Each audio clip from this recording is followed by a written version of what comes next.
ये साधु संत ऐसे हैं जो राजनीति में आकर देश को बर्बाद कर रहे हैं। शुभांकर जी, मैं आपसे पूछ रही हूं, ये इस तरह के बयान चुनाव के बीच देने की क्या जरूरत है ममता बनर्जी को? और उनको पता है कि उसके बाद रामकृष्ण मिशन ने बाकायदा कहा कि हमें सिक्योरिटी चाहिए, या पश्चिम बंगाल में सुरक्षा को लेकर उनकी चिंताएं बढ़ गई हैं। ये चिंताएं इस वक्त वो व्यक्त कर रहे हैं, ये क्या सही है चुनाव के समय? इसलिए पूछ रही हूं क्योंकि इसका नुकसान होगा ममता बनर्जी को, या फिर वो अपना फायदा देख रहे हैं एक सिलेक्टिव वोट बैंक के लिए? जी, पहले तो मैं आप लोगों को आपके नए स्टूडियो के लिए बधाई दे दूं कि चुनाव के चलते आपने नए स्टूडियो में आपने पाँव रखा है, बहुत बहुत बधाई हो।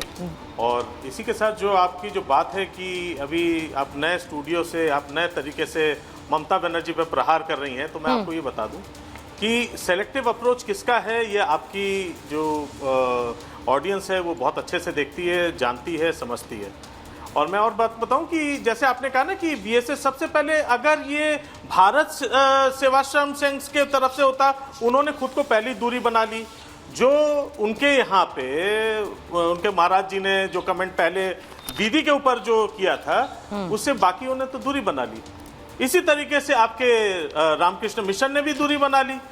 तो बार बार ये कहना कि इसमें साधु संत महात्मा, या इसमें साधु संत महात्मा की बात नहीं आ रही है, इसमें उन कुछ लोगों की बातचीत आ रही थी, वहां के संगठन के उन कुछ लोगों की बात आ रही थी जो कि अपने आप को इस तरीके से किसी एक पार्टी के दबाव में आके वो बयानबाजी कर रहे थे जो उनको नहीं करना चाहिए था, जो राजनीतिक तौर पर वहां पे किया जा रहा था उसको उनको नहीं करना चाहिए था। उसके जवाब में दिया गया था ये किसी एक संगठन के प्रति या भारत सेवाश्रम या रामकृष्ण मिशन के प्रति कभी नहीं दिया गया। कोई ऐसी लाइन दीदी ने कभी नहीं कही जो कि वो अपनी सुरक्षा को लेकर चिंतित है। आप कह रहे हैं कि हमने कोई लाइन नहीं बोली, उन्होंने कुछ बोला नहीं है, वो बयान में दिखा रही हूँ। आप कैसे बयान से किनारा कर रहे हैं? एकदम आप एकदम ही बयान से किनारा कर दे रहे हैं, वो बयान दिखा रही हूँ मैं। आप मुझे बयान दिखाएं जहां पे उन्होंने कहा कि भारत सेवाश्रम और रामकृष्ण मिशन को उन्होंने अगर टारगेट किया हो, मुझे वो बयान सुना दीजिए। अरे वो बयान चल रहा है शुभांकर जी, और जब रामकृष्ण मिशन खुद कह रहा है कि ममता बनर्जी की सरकार में हमें खतरा है, इससे ज्यादा और कुछ चाहिए, या यही पर मैं फिर वही कह रही हूँ, यही खतरा दिखाकर क्या एक वोट बैंक को साधने की कोशिश है? ममता बनर्जी हर बार ये करती है सर, पहली बार तो नहीं कर रही। ना ना ना ना ना ना ना फिर वही आप झूठ के प्रोपोगेंडा का हिस्सा न बने, मैं ये दरख्वास्त करूंगा।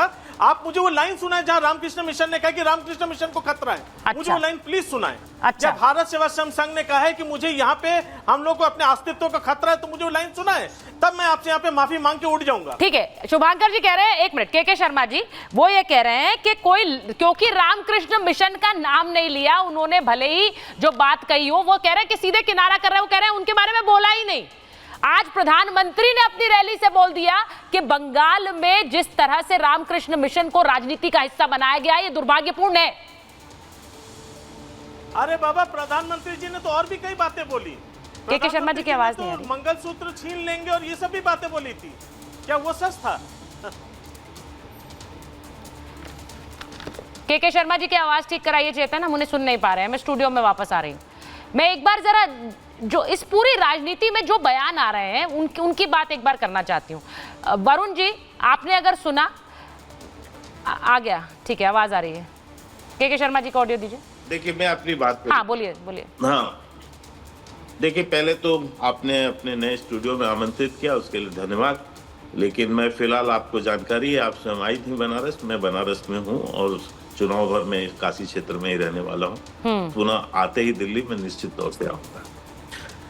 अभी आपने विषय प्रारंभ किया, धमकियां तो हमने भी सुनी, और जो ममता बनर्जी दे रही हैं उस पर हर्षवर्धन जी ने एक टिप्पणी की है, लेकिन मैं इसको दूसरी बात से कहना चाहता हूँ। सुचेता जी, ये इस देश की राजनीति में लगभग 30-40 साल ऐसे रहे हैं जब फतवों की राजनीति यहाँ हुई। यहाँ मौलवी मदरसे के हेड इन लोग फतवा जारी किया करते थे।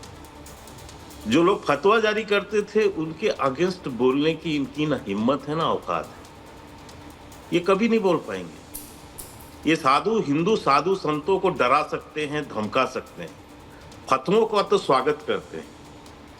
इसमें सपा भी पीछे नहीं रही है। मुलायम सिंह भी फतवा जारी कराते थे, कांग्रेस भी फतवा जारी कराती थी, और फतवे को लेके उसकी फोटो कॉपी उस जमाने में करके ये लोग गली गली घूमते थे कि देखो फतवा जारी हो गया। तब इन लोगों ने कभी जो है उस पर प्रश्न नहीं उठाए और उठाएंगे भी नहीं, क्योंकि वोट बैंक है, मुसलमान है, मुसलमानों का वोट चाहिए। हिंदुओं को गाली बकना है, क्योंकि हिंदू क्या कर लेंगे? हिंदुओं को तो ये प्रताड़ित वैसे भी बंगाल में कर रहे हैं, तो अभी भी करना है वहां पर। तो इसलिए हिंदू साधु संतों को अपमानित करना, उन्हें धमकी देना, उन्हें गालियां बकना, ये इनकी परंपरा का हिस्सा रहा है। तो सनातन को गाली बकने वाले लोग हैं। ये तो राम भक्तों पे निहत्थे राम भक्तों को गोली से मरवाने वाले लोग हैं। तो इनसे आप यही अपेक्षा कर सकते हैं। ममता बनर्जी अपवाद नहीं है। ममता बनर्जी ने तो इन मौलवियों को, इनको तनख्वाह देने के लिए जब हाईकोर्ट ने मना कर दिया तो वक्फ बोर्ड से तनख्वाह दिया और देखिए किसी तरह उनकी तुष्टिकरण कर। तो ये स्वाभाविक सा है। अभी इनके एक प्रवक्ता गायक कह रहे थे कि साहब ऐसा कर देंगे तो मैं माफी मांग के उड़ जाऊंगा, मैं फलाना उड़ जाऊंगा। और जो उन्होंने उनके लोगों ने कहा, प्रमुख लोगों ने, उनके लोगों ने डिनाई कर दिया। अरे भाई, प्रमुख जो होता है वही तो सब कुछ होता है। उन्हीं को तो धमकियां दे रहे हो, उन्हीं को तो गालियां बक रहे हो। कितना नीचे गिरोगे वोट के लिए जनाब? किस स्तर तक चले जाओगे? जनता में काम कर लेते, जनता के बीच काम किए होते तो ये गालियां नहीं बकना पड़ता, धमकियां नहीं देनी पड़ती। ये इस स्तर तक जाएंगे। नहीं, उन्होंने कहा, अच्छा ठीक है, मैं एक बार मैं वरुण जी के पास जाऊंगी, वरुण जी के पास और भाटी जी के पास मुझे जाना है। लेकिन मैं एक बार, शुभांकर जी, आपने कहा उन्होंने नाम नहीं लिया, तो मैं आपसे दूसरा सवाल पूछ लेती हूँ, बस जल्दी से बताइएगा। वो साधु नहीं, राजनीति में आकर देश बर्बाद कर रहे हैं, जो संत बीजेपी के इशारे पर काम कर रहे हैं, ये किसके लिए कहा? बिल्कुल, ये उनके लिए कहा जिन्होंने राजनीतिक डायलॉग देना शुरू किया। कौन? उनको टारगेट करके कौन है वो लोग? कि भाई आप वो लोग कौन है सर? ना बोले, आप राजनीति की भाषा ना बोले, आप राजनीति की, उनको लिए टारगेट करके कहा गया जो कि राजनीति की भाषा। कौन है वो लोग जो राजनीति में आपको इतना दुख दे रहे हैं कि आपको सभा में बोलना पड़ा उनके लिए? आपको बता दूं, ना मैं नाम तो लीजिए। और आपको बता दूं,